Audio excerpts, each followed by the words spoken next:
예수와 나되기 390번째 숨을 내쉬며 이르시되 성령을 받으라. 요한복음 20장 22절.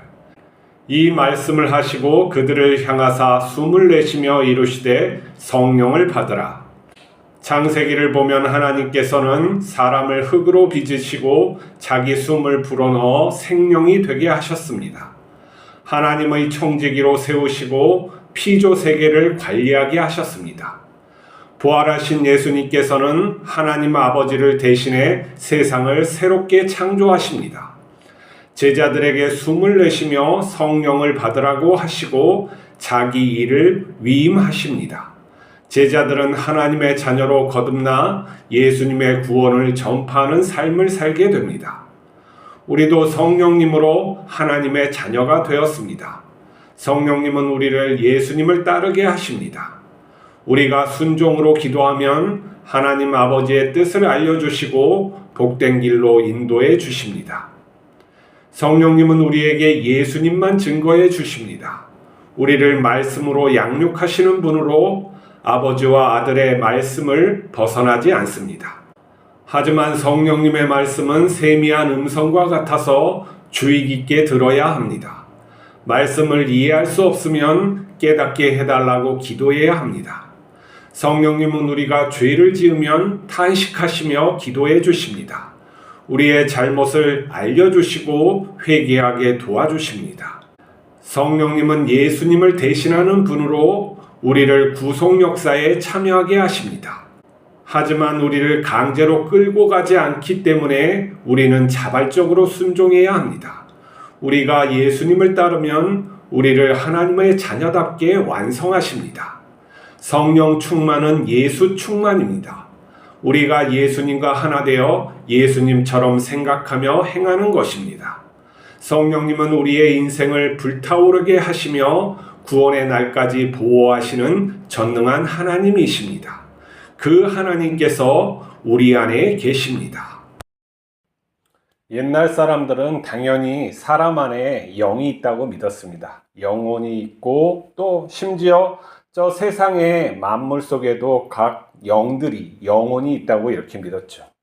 하지만 오늘날 이 물질 세계가 발전하고 또 실용적인 부분들이 많이 있고 또 교회가 쇠퇴하여서 혼탁해지고 그러는 동안에 사람들의 인식 속에서는 물질이 더 우선하고 또 생각은 거기에서 파생됐다고 생각하는 그 과학주의적 생각이 지배적입니다. 그래서 과학으로 설명하지 못하는 것들에 대해서는 침묵하라 라는 말이 있듯이 어떠한 세계를 갖다가 과학의 틀 안에서 보려고 하는 것이죠.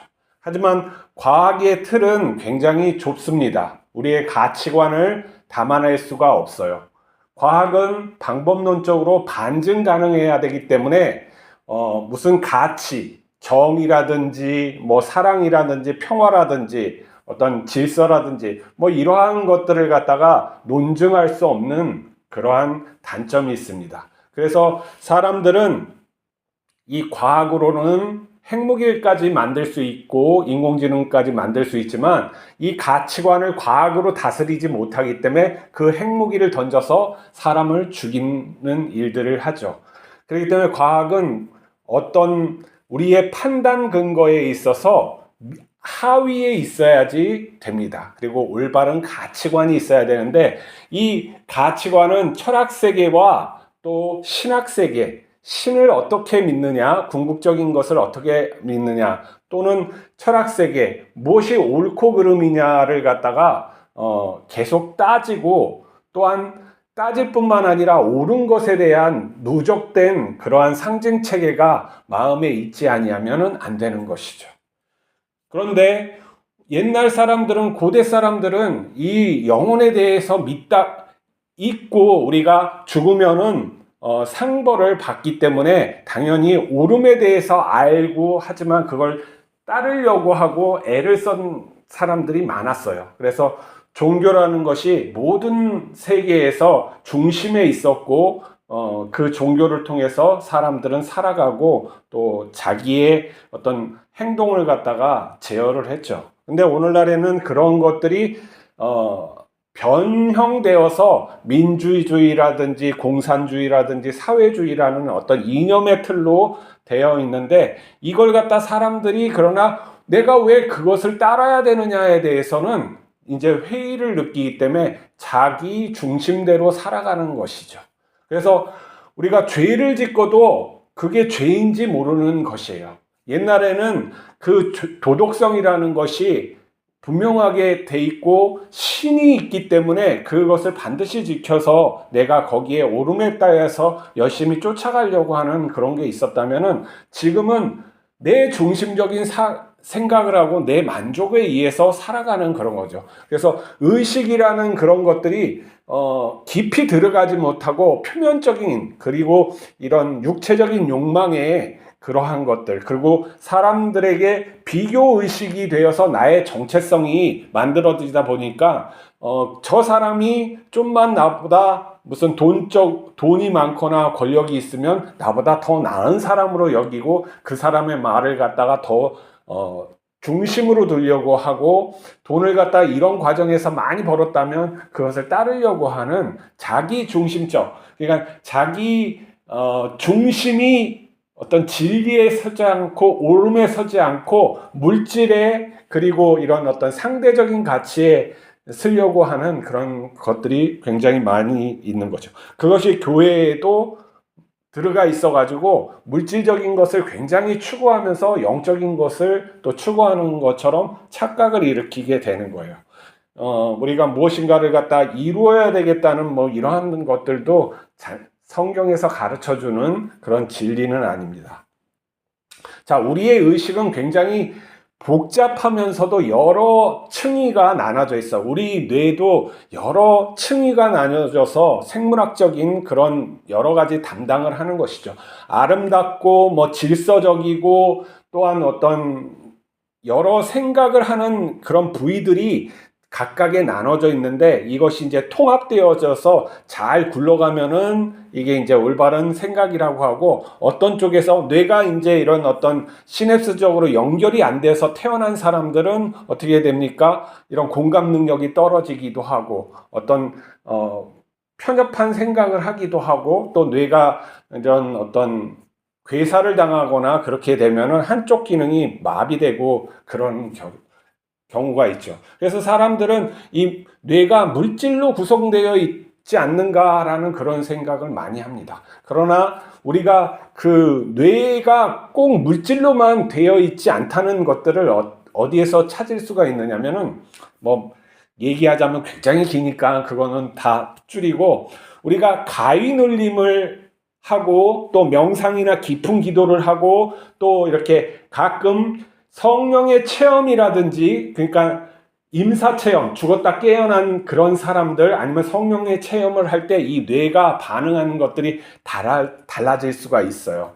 우리가 보통 이렇게 어떤 가위눌림은 보통은 공포의식을 갖다가 갖게 되는 것이죠. 우리 몸이 이렇게 움직이지 않고 할 때 이 앞에 있는 의식은 깨어 있는데 저 꿈 속에 있는 그 의식도 활성화돼 가지고 꿈과 현실이 같이 동시에 나오는데, 이 몸이 안 움직이니까 이 환상이 또 만들어져서 이런 괴물 같은, 귀신 같은 것들이 만들어져서 우리를 공포스럽게 만드는 것이 가위눌림의 기본적인 어떠한 현상일 겁니다. 그리고 이런 명상이나 깊은 기도를 하면 이것도 변형된 의식으로 되는데, 여기에서는 이런 도파민이나 세로토닌 같은 어떠한 그런 것들이 뇌가 이 전체적인 것을 통제하고 있다는 그것을 알고, 이 전체적으로 이 뇌가 하나로 돼 있어 가지고 굉장히 어떤 시원스럽고 어떤 깊은 상쾌함을 느끼는 명상을 하면은 그러한 것들을 느낄 수 있어요. 그런데 또 일방적인 것입니다. 이 계시나 성령의 이렇게 완전한 이런 계시나 아니면은 임사체험처럼 자기의 의도와 전혀 관계없이 확 영적인 것이 느껴질 때가 있어요. 이게 바로 초월적 의식이라는 거예요. 이 초월적인 의식이 확 들어오면은 이것도 황홀함과 아주 일체감을 하는데, 거기에서는 좀 더 다른 환상이나 이러한 것들이 구체적으로 더 생동감 있게 느껴진다고 또 이렇게 알 수가 있고, 또 그렇게 체험하는 사람들도 있죠. 그게 의학적으로도 이제 많은 한 2,000건 이상의 사례로 갖다가 이렇게 되어 있어요.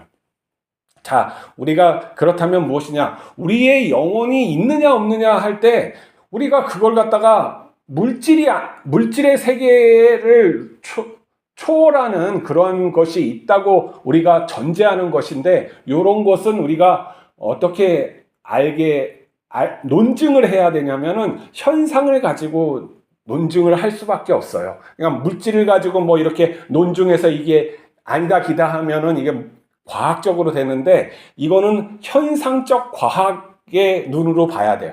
근데 우리가 살면서 이러한 초의식의 그런 것들이 발현될 것이 가능하단 말이에요. 내가 없다고 해서 다른 사람도 없는 것은 아니에요. 다른 사람은 분명히 걸어가다가 갑자기 어떤 환상에 확 들어오고 음성이 들리고 계시받는 경우도 있단 말이죠.